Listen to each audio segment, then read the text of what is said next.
Hello friends, welcome to my channel Excellent Coaching. Chapter 6 का आज last topic करेंगे, pro social behaviour. और pro social behaviour का मतलब होता है जब हम किसी की हेल्प करते हैं, जब हम किसी की हेल्प तब करते हैं जब हमें इजी ना हो हेल्प करना, हमें प्रॉब्लम हो रही हो, फिर भी हम अपना काम छोड़ के किसी और की हेल्प करने जाते हैं, तो उसको हम प्रो सोशल बिहेवियर बोलते हैं। और इसमें कुछ वर्ड्स हैं आपको जो सीखने हैं नए, जैसे एल्ट्रुइज्म है। Altruism ALTRUISM। एल्ट्रुइज्म का मतलब होता है जब हम किसी दूसरों के बारे में सोचते हैं, ठीक है, थिंकिंग ऑफ अदर्स। सेल्फलेस सोचना, सेल्फलेस का मतलब अपने बारे में ना सोच के दूसरों के लिए सोचना, उसको एल्ट्रुइज्म बोलते हैं, ठीक है। तो altruism means it is opposite of ego. Ego generally हम सेल्फ के लिए बोलते हैं। ईगो मतलब हम सेल्फ की बात कर रहे हैं, जैसे हम जनरली बोल देते हैं कि ईगो बहुत ज्यादा है तो दैट मीन्स बहुत सेल्फिश है, बहुत सेल्फ अपने बारे में सोचता है। एल्ट्रुइज्म इज ऑपोजिट के मतलब जो दूसरों के बारे में सोचे। और एल्ट्रुइज्म वही है जो प्रो सोशल बिहेवियर जो मैंने आपको बोला कि जब हम दूसरों के लिए सोचते हैं। जैसे ये वर्ड्स हैं helping, sharing, sympathy, favour, donation, ये सारे ऐसे वर्ड्स हैं जिससे आपको प्रो सोशल बिहेवियर नजर आता है। किसी की हेल्प करना, कुछ शेयर करना, सिंपथी दिखाना। सिंपथी एम्पैथी दोनों ही होगा। सिंपथी मतलब आप किसी के लिए बुरा फील कर रहे हो, एम्पैथी मतलब आप बिल्कुल उसके जैसा बुरा फील कर रहे हो जैसा उसको लग रहा है, तो बिल्कुल वैसा ही लगना इज एम्पैथी। और किसी के लिए बुरा लगना सिंपथी होता है। तो सिंपथी हो गया, एम्पैथी हो गया। फेवर करना, किसी की हेल्प कर देना जहां पे आपको लगता है कि आप कर सकते हो किसी की हेल्प, बेशक आपको रिटर्न में कुछ नहीं मिल रहा, वो फेवर होती है, तो फेवर कर देना। डोनेशंस देना, ठीक है। तो ये सब वर्ड्स किस में आते हैं? एल्ट्रुइज्म में, या फिर आप कह सकते हो प्रो सोशल बिहेवियर में आते हैं। प्रो सोशल बिहेवियर जो होता है वो सोशल बिहेवियर है क्योंकि लोगों से इन्वॉल्व है, ठीक है। लेकिन इसकी कुछ पर्टिकुलर कैरेक्टरिस्टिक्स होती हैं। हम हर तरह के बिहेवियर को प्रो सोशल नहीं बोल सकते। सोशल बिहेवियर होता है जिसमें हम लोगों से इंटरेक्ट करते हैं सिर्फ। प्रो सोशल होता है जब हम लोगों की बेनिफिट के लिए उनसे इंटरेक्ट करते हैं। जैसे हमारा पहला कैरेक्टरिस्टिक्स ये बोल रहा है aim to benefit other person. Pro social behaviour का एम क्या होता है? दूसरे का बेनिफिट कराना, दूसरे के लिए उसका फायदा। आपने कुछ ऐसा काम करना उसके लिए, उसकी ऐसी हेल्प कर देनी, या कुछ ऐसा काम करना जिससे उसका फायदा हो, सामने वाले का फायदा हो, ठीक है। एम उसके बेनिफिट का होना चाहिए, अपने बेनिफिट का नहीं। सेकेंड पॉइंट है not expecting anything in return. ये बहुत इंपॉर्टेंट है कि आप जब हेल्प कर रहे हो तो आप इसलिए नहीं कर रहे हो कि आपको कुछ रिटर्न में मिल जाएगा या आपका कुछ बेनिफिट हो जाएगा उसकी हेल्प करने से। यहाँ पे प्रो सोशल बिहेवियर में ये चीज बहुत इंपॉर्टेंट है कि आप जब भी हेल्प कर रहे हो तो रिटर्न में आप कुछ एक्सपेक्ट नहीं करोगे। आप सिर्फ हेल्प करने के लिए करोगे किसी और की, अपने लिए कुछ नहीं उसमें सोचोगे।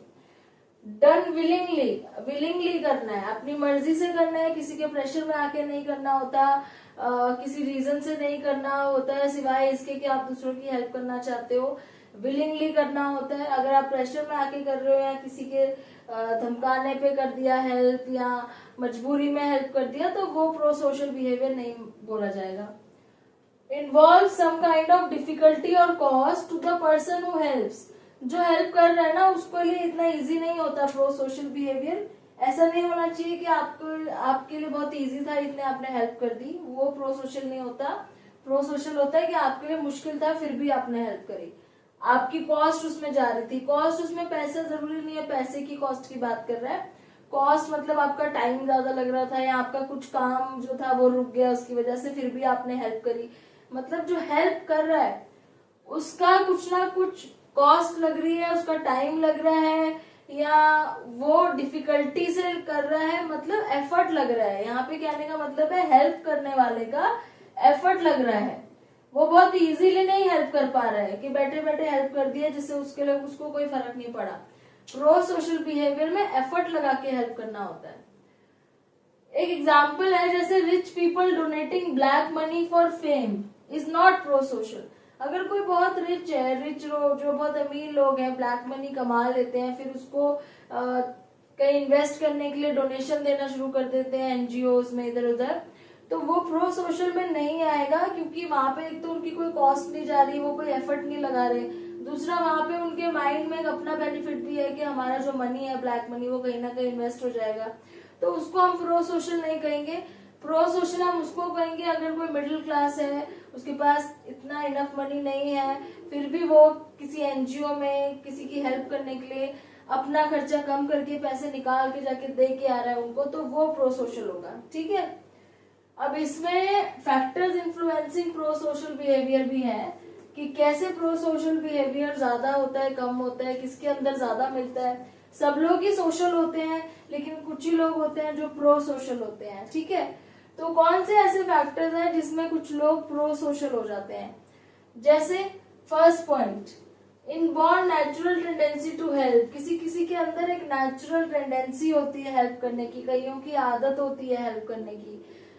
मे बी उन्होंने ऐसा देखा होता है अपने घर में, अपने आसपास, या उनका इमोशनल बहुत नेचर होता है शुरू से ही।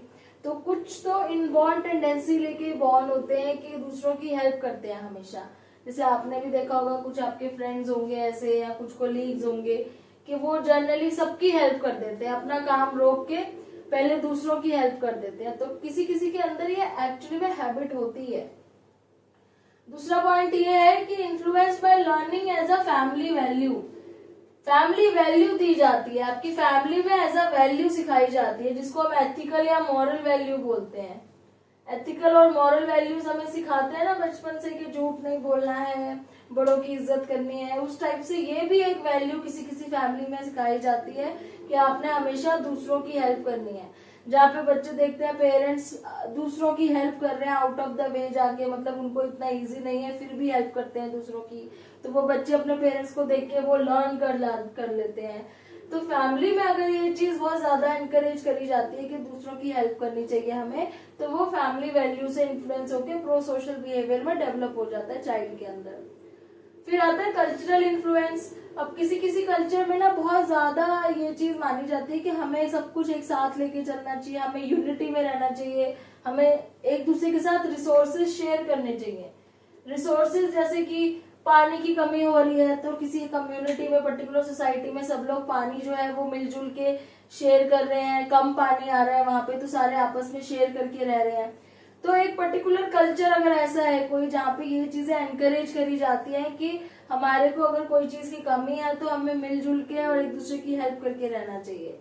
लेकिन अगर ये चीज अगर वेस्टर्न या फिर ऐसे कल्चर में देखी जाए जहाँ पे किसी चीज की कमी नहीं है, बहुत बहुत ज्यादा चीजें अबंडन में है, काफी ज्यादा है, वहां पे क्या होता है लोग दूसरे से हेल्प लेना भी थोड़ा सा वो पसंद नहीं करते हैं। उन्हें ये लगता है कि अगर हम किसी से हेल्प लेंगे तो वो हमें वीक समझेगा।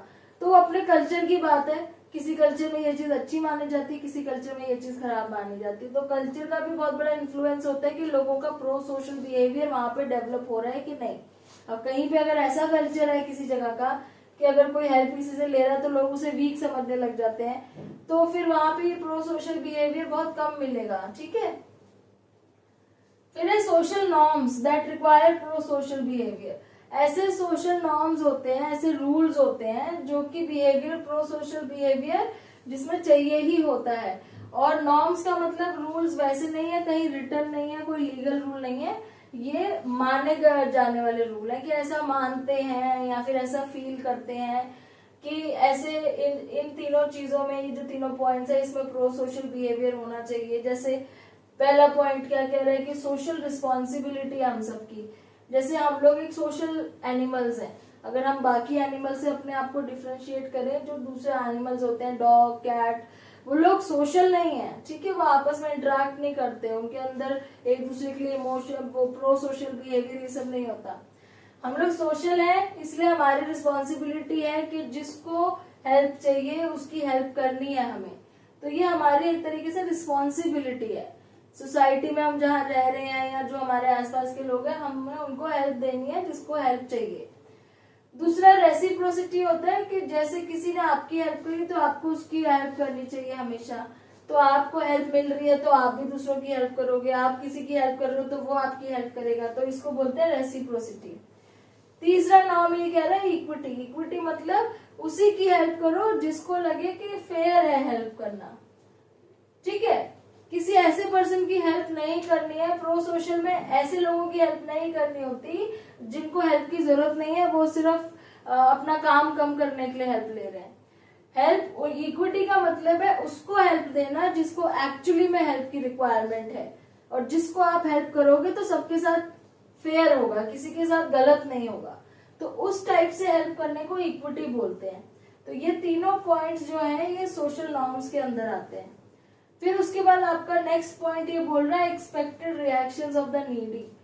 ये क्या है, नीडी क्या होता है, जिसको आप हेल्प करते हो उसका रिएक्शन भी तो देखना होता है। कई बार क्या होता है पर्सन हेल्प मांगते ही नहीं है, और अगर उनकी हेल्प करने जाओ तो वो बुरा मान जाते हैं कि ये मतलब उनका ये रिएक्शन होता है कि आपको ऐसा लग रहा है कि मैं कर नहीं सकता इसलिए आप मेरी हेल्प कर रहे हो, मतलब नेगेटिवली ले जाते हैं। आपको ये जज करना पड़ता है कि जिसकी आप हेल्प करने जा रहे हो क्या वो आपकी हेल्प को पॉजिटिवली लेगा या उसको नेगेटिवली ले लेगा। तो जैसे मैंने बताया था कल्चर में भी कहीं पे कुछ कल्चर्स ऐसे होते हैं जहाँ पे किसी की हेल्प करो तो ऐसा लगता है कि वो पर्सन वीक है, तो वहां पे क्या है एक्सपेक्टेड रिएक्शन क्या होगा कि जिसकी आप हेल्प करने की ऑफर दे रहे हो वो बोलेगा मुझे हेल्प नहीं चाहिए, मैं अपना कर लूंगा। तो नीडी का रिएक्शन कैसा है, वो आपकी हेल्प को लेके खुश हो रहा है कि आपकी हेल्प वो नहीं लेना चाहता, वो भी बहुत जरूरी है देखने के लिए। अगर रिएक्शन अच्छा है पॉजिटिव है तो आप हेल्प कर सकते हो जाके। उसके बाद people having high level of empathy, कुछ लोग ऐसे होते हैं जिनके अंदर एम्पैथी बहुत हाई लेवल होता है, जैसे मदर टेरेसा एक बहुत अच्छा एग्जांपल है कि बहुत ज्यादा एम्पैथी थी उनके अंदर दूसरों की हेल्प करने के लिए। तो जो बहुत ज्यादा दूसरों की तरह सोचते हैं, दूसरे की जगह पे जाके सोचते हैं कि उसको कितनी जरूरत है हेल्प की, उस टाइप की एम्पैथी जिन लोगों में बहुत ज्यादा होती है वो प्रो सोशल बिहेवियर उनके अंदर बहुत ज्यादा होता है। Bad mood, being busy, problem, कई बार ऐसा होता है कि आप बहुत हेल्पफुल पर्सन हो, आप हमेशा सबकी हेल्प करते हो, आपका प्रो सोशल बिहेवियर है, लेकिन आपका मूड उस दिन बहुत बैड है किसी रीजन से और आपका मन नहीं है किसी का हेल्प करने का, आप नहीं करते, आप बहुत ज्यादा बिजी हो, आपके पास काम इतना है कि आपके ऊपर टाइम नहीं है आप जाके किसी की हेल्प कर पाओ, ठीक है। या फिर आपकी खुद की इतनी प्रॉब्लम्स हो गई हैं कि आप किसी की हेल्प चाहकर भी नहीं कर पा रहे। तो ये तीनों चीजें भी बहुत ज्यादा इन्फ्लुएंस करती हैं आपके प्रो सोशल बिहेवियर को। उसके बाद है इंटरनल एट्रीब्यूशन मेड। एट्रीब्यूशन मैंने पहले भी आपको बताया था, जब हम किसी के बिहेवियर के पीछे कोई रीजन जोड़ देते हैं।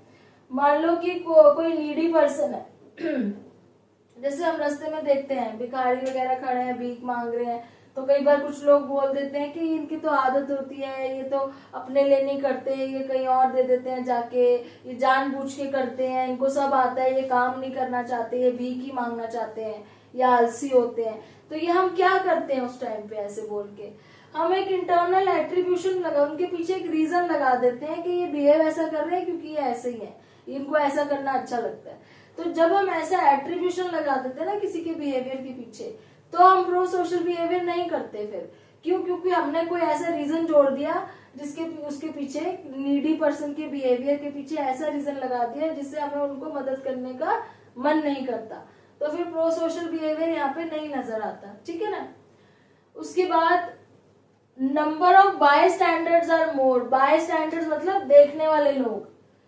अगर आपको मदद की जरूरत है और आपको ऐसे देखने वाले लोग, काफी सारे लोग देख रहे हैं कि आपको मदद चाहिए, तो उस टाइम पे कोई भी उठ के मदद करने नहीं आता। उसकी जगह पे अगर आपके सामने खाली एक ऐसा पर्सन खड़ा हो जिसके सामने आपने बोला आपको मदद चाहिए और वो आपको एकदम से रिएक्ट करेगा, वो आपकी हेल्प करेगा, वो ज्यादा चांसेस है।